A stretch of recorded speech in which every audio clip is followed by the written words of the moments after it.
Я в своей жизни тоже, ну не знаю, долго это или недолго, но 15 лет тоже очень плотно употреблял наркотики. In my Всё youth, потерял. I was involved in a В criminal gang. 2001 году освободился, For armed robberies, впервые I приехал. served time in Ты сидел в prison. тюрьме? Да. For За что тебя 15 посадили? long years, I Ой, was ну, у trapped in меня severe такие drug addiction. статьи, My wife was a грабеж, там, respectable разбой girl from a серьезный, Jewish такие там family. большие строка Her friends давали, warned потом her, много. saying, "Don't you see who he is? Твой муж наркоман. He's a Она drug не addict, верила a этому. gangster." Ну, потом, But когда she уже refused to стала believe it. Then she started finding находить syringes шприцы at в home. доме, когда I would fall asleep at the wheel while еду за driving. рулем, I went through засыпаю, treatment many стало times, её это but nothing настораживать. helped. Пытались меня лечить несколько When my раз, son ничто was не 1 year old, помогало. my wife saw him playing with my syringes. Eventually, we got divorced.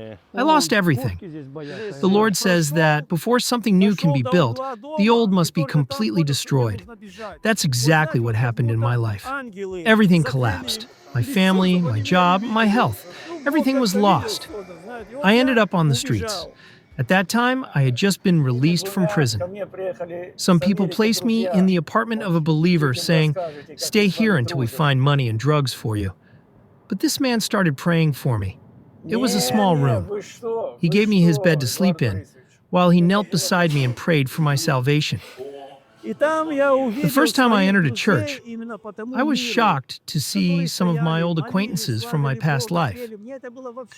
One well-known criminal figure was also there.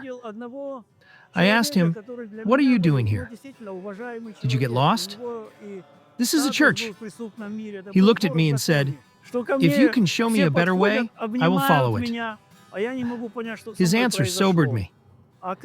In that church, God's presence deeply touched me, and I walked out of the service a completely different person. The things I used to do so easily, suddenly something inside me stopped me.